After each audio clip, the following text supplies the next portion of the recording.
Jagannadh temple యొక్క చరిత్ర మరియు పురాణంతో పాటు ఆ ఆలయంతో ముడిపడి ఉన్న రహస్యాలేంటో ఈ వీడియోలో తెలుసుకుందాం. హిందూ పురాణాల ప్రకారం విష్ణుమూర్తి రాజైన ఇంద్రద్యుమ్న కల్లోకి వచ్చి తన కోసం ఒక ఆలయాన్ని నిర్మించమని అడిగారు. దీని వెనుక ఒక కథ ఉంది. ఆ కథ ఏంటో తెలుసుకుందాం. జగన్నాథుడు గిరిజనుల దేవుడని, ఆయన నీలమాధవుడు అనే పేరుతో పూజలు అందుకుంటాడని అక్కడ స్థల పురాణం చెప్తుంది. అడవిలో ఒక రహస్య ప్రదేశంలో జగన్నాథుణ్ణి గిరిజనుల రాజైన విశ్వవసుడు పూజించేవాడట. ఈ విషయం తెలుసుకున్న ఇంద్రద్యుమ్న మహారాజు ఆ రహస్యాన్ని కనిపెట్టడానికి విద్యాపతి అనే బ్రాహ్మణ యువకుడిని అడవికి పంపుతారంట. విశ్వవసు రాజుకి ఒక అందమైన కూతురు ఉండేది. ఆమె పేరు లలిత. ఆమెను విద్యాపతి ప్రేమించి పెళ్లి చేసుకున్నారు. విగ్రహాన్ని చూపించమని పదే పదే ప్రాధాయపడుతున్న తన అల్లుడి కోరికను కాదనలేక ఆ సవరరాజు అతని కళ్ళకు గంతలు కట్టి గుడి దగ్గరికి తీసుకువెళ్తాడు. విద్యాపతి తెలివిగా దారి పొడవునా ఆవాలు జారు విడుస్తూ వచ్చాడు. కొన్నాళ్ళకు అవి మొలకెత్తడం కారణంగా దారి స్పష్టంగా తెలిసింది. దీంతో వెంటనే ఇంద్రమున్యుని మహారాజు కబురు పెడతారు. రాజు అడవికి వెళ్లేసరికి అక్కడ విగ్రహాలు మాయమైతాయి. దాంతో రాజు నిరాశ పడుతూ నిరాహార దీక్ష మొదలుపెట్టి అశ్వమేధ యాగం చేస్తారు. నీలాచలం మీద ఒక ఆలయాన్ని నిర్మించి అందులో నరసింహస్వామి విగ్రహాన్ని ప్రతిష్ఠిస్తారు. ఒకనాడు ఆయన అక్కడే నిద్రిస్తుండగా స్వామివారు ఆయన కలలో కనిపించి సముద్ర తీరంలో చాంకీ నది ముఖద్వారానికి వేప కొయ్యలు కొట్టుకొస్తాయని వాటితో విగ్రహాన్ని చేయించమని ఆదేశించారు. కొయ్యలైతే కొట్టుకొచ్చాయి గాని విగ్రహం చేయడానికి ఎవరూ ముందుకు రాలేదు. ఏం చెయ్యాలో అర్థం కాని దీనస్థితిలో ఉన్న రాజు దగ్గరికి దేవశిల్పి అయిన విశ్వకర్మ వికలాంగుడి రూపంలో వస్తారు. విశ్వకర్మ ఆయన ఒక్కరే రహస్యంగా ఒక గదిలో ఉండి విగ్రహాలకి రూపాన్ని ఇస్తా అని, అలానే పచ్చి మంచినీళ్లు కూడా ముట్టుకోనని, దానితో పాటు 21 రోజులు ఎవ్వరూ అటువైపు రావద్దని చెప్తారు. ఎందుకంటే ఆయన చేసే పనికి ఆటంకం కలగకూడదని ఒక షరతు పెడతారు. దానికి రాజు అంగీకరించి పనిని మొదలు పెట్టమని చెప్తారు. రోజులు గడుస్తూనే ఉంటాయి, కానీ గదిలోంచి ఎటువంటి శబ్దం రాదు. దాంతో రాణి గుండిచాదేవి తొందర పెట్టడంతో గడువు పూర్తి కాకుండానే రాజు తలుపులు తెరుస్తాడు. శిల్పిగా వచ్చిన విశ్వకర్మ కనిపించరు. అక్కడ కాళ్ళు చేతులు లేని సగం చెక్కిన విగ్రహాలు మాత్రమే దర్శనమిస్తాయి. పశ్చాత్తాపంతో రాజు బ్రహ్మదేవుడిని ప్రార్థిస్తాడు. వేడుకుంటే అప్పుడు చతుర్ముఖుడైన బ్రహ్మ ప్రత్యక్షమై ఇక మీదట అదే రూపంలో విగ్రహాలు పూజలు అందుకుంటాయని ఆంతనిస్తాడు. ఆ బ్రహ్మదేవుడే స్వయంగా ఆ విగ్రహాలకి ప్రాణ ప్రతిష్ఠ చేస్తారు. అందుకే పూరి ఆలయంలోని విగ్రహాలకు అభయహస్తం మరియు వరదహస్తం కనిపించదని అంటారు. ఇప్పుడు ఈ ఆలయంతో ముడిపడిన రహస్యాలేంటో తెలుసుకుందాం. గుడి పైన ఉండే ఫ్లాగ్ ఆపోజిట్ డైరెక్షన్ లో ఉండడం, విగ్రహాలు చెక్కతా ఉండడం, గుడి లోపల నీడ కనిపించకపోవడం, అంతేకాకుండా దేవుడికి పెట్టే మహాప్రసాదం, ఇంకా అలల శబ్దం లోపలికి వినిపించకపోవడం, ఇలా ఒకటేంటి చాలానే ఉన్నాయి. అవన్నీ నేను మీకు ఇప్పుడు చెప్తా.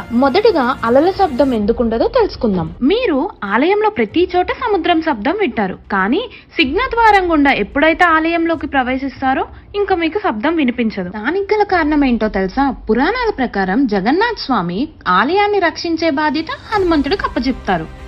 ఇక అప్పటి నుంచి హనుమంతుడు స్వామివారు పడుకున్నప్పుడు ఆటంకం కలగకుండా సముద్ర శబ్దాన్ని రాకుండా ఆపేశాడంట. అందుకే అలల శబ్దం మనకి వినిపించదు. గుడిలో నీడెందుకుండదో ఇప్పుడు తెలుసుకుందాం. ఈలోని జగన్నాథ దేవాలయం వద్ద నీడ లేకపోవడం అనేది ఆలయ విశిష్ట నిర్మాణ రూపకల్పనకు ఒక ఆసక్తికరమైన విషయం. గర్భగృహం అని పిలువబడే ఆలయం యొక్క ప్రధాన గర్భగుడి రోజంతా ప్రత్యక్ష సూర్యకాంతి లేకుండా ఉంది. ఈ ఆలయం యొక్క ఖచ్చితమైన స్థానంతో కలిపి డ్యూయల్ డిజైన్ నీడ లేకపోవడానికి దోహదం చేస్తుంది. మరియు దేవాలయం యొక్క వాస్తు శిల్పాలు మరియు బిల్డర్లు దాని నిర్మాణ సమయంలో క్లిష్టమైన లెక్కలు మరియు ఖచ్చితమైన అమరిక పద్ధతులు ఉపయోగించారు. అందుకనే మనకి ఆలయంలో నీడ అనేది కనిపించదు.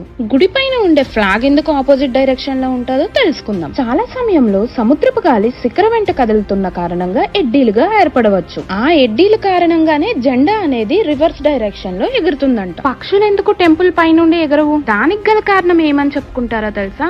రాజే స్వయంగా ఆలయాన్ని రక్షిస్తున్నప్పుడు అతన్ని దాటడం ఎవరు ధైర్యం చేస్తారని నమ్ముతారు. మరోవైపు యాజ్ పర్ సైన్స్ రీజన్ ఏంటో తెలుసా? ఇప్పటికే ఆ టెంపుల్ అనేది 1000 అడుగుల ఎత్తులో ఉంది. దానికి తోడు సముద్రానికి దగ్గరలో ఉంది. అలాంటప్పుడు గాలులు చాలా బలంగా వస్తాయి కదా, పక్షులు ఎగరలేవు.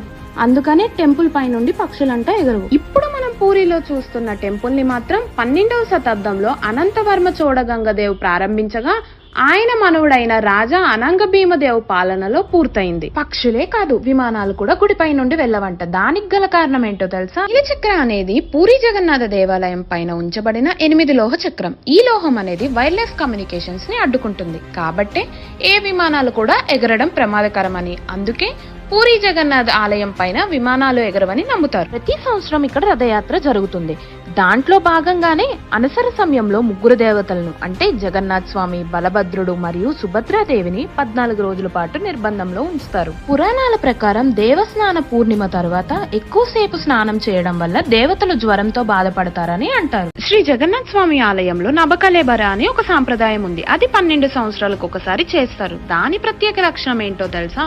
విగ్రహాల్ని మారుస్తారంట. పురాణాల ప్రకారం శ్రీకృష్ణుని హృదయం కూడా ఇక్కడే ఉందని, దాన్ని కూడా మారుస్తూ ఉంటారని నమ్ముతారు. శ్రీకృష్ణుడి హృదయాన్ని మార్చేటప్పుడు ఆ పూజార్లు కూడా కళ్ళకి గద్దలు కట్టుకొని మారుస్తారంట. హిందూ ఆచారాల ప్రకారం భక్తులకు, ముఖ్యంగా విష్ణువు మరియు కృష్ణుణ్ణి ఆరాధించే వాళ్లకు ఈ గుడి ప్రముఖమైన పుణ్యక్షేత్రం. పూర్వం హిందువుల్ని మాత్రమే గుడి లోపలికి రాణించేవారంట. ప్రస్తుతం గర్భగుడిలోని దేవతలకు ప్రార్థనలు చేయడానికి హిందువుల్ని మాత్రమే మందిరం లోపలికి అనుమతిస్తున్నారు. ఆలయం యొక్క ప్రధాన ద్వారం వద్ద ఒక బోర్డు స్పష్టంగా ఉంది. ఏంటో చెప్పనా? హిందువులకి మాత్రమే అనుమతి ఉంది అని. పిరాలి బ్రాహ్మణుడు అయిన కారణంగా రవీంద్రనాథ్ ఠాగూర్ గారిని కూడా ఆలయం లోపలికి రానియలేదు. అంతేకాదు, అప్పటి ప్రధాని అయిన ఇందిరాగాంధీ గారిని కూడా ఆలయంలోనికి ప్రవేశించడానికి సేవకులు వ్యతిరేకించారంట.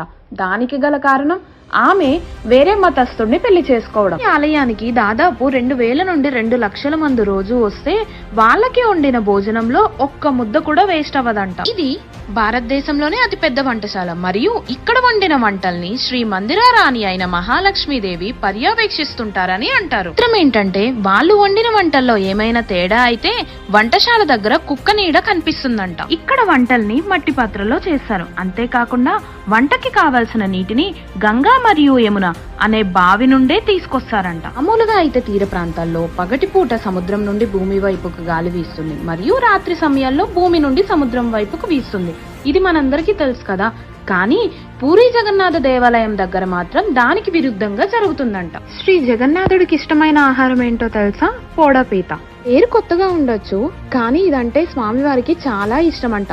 ఇందులో బియ్యం పిండి, కొబ్బరి, నల్ల శనగలు, బెల్లం మరియు యాలకులతో కలిపి పాన్ కేక్ లా కాల్చి పెడతారంట. అదంటే ఆయనకి చాలా ఇష్టమంట. పూరిలో ఉండే ప్రజలు మరియు ప్రధాన అర్చకులకి స్వామివారికి ఇష్టమైన రంగు ఏది అంటే వాళ్ళు చెప్పేది పసుపు రంగు. స్వామివారికి ఇష్టమైన పువ్వు ఏది అంటే కమలం అని చెప్పొచ్చు. ఎందుకంటే ఆయన కమల వేషధారణలో ఉంటారు కాబట్టి. ఆయనకు బాగా నచ్చిన ఫలం ఏంటి అంటే పనస పండు అని చెప్పొచ్చు. ప్రపంచంలో ఉన్న ధనవంతమైన ఆలయాల్లో ఇది ఒకటి. చెప్పుకుంటూ పోతే చాలానే ఉన్నాయి విష్ణు అవతారమైన శ్రీ జగన్నాథుడి కోసం. మాకు తెలిసినవి మేం చెప్పాం ఈ వీడియోలో. మేమేదైనా మర్చిపోయింటే కామెంట్ సెక్షన్ లో కామెంట్ చేయండి.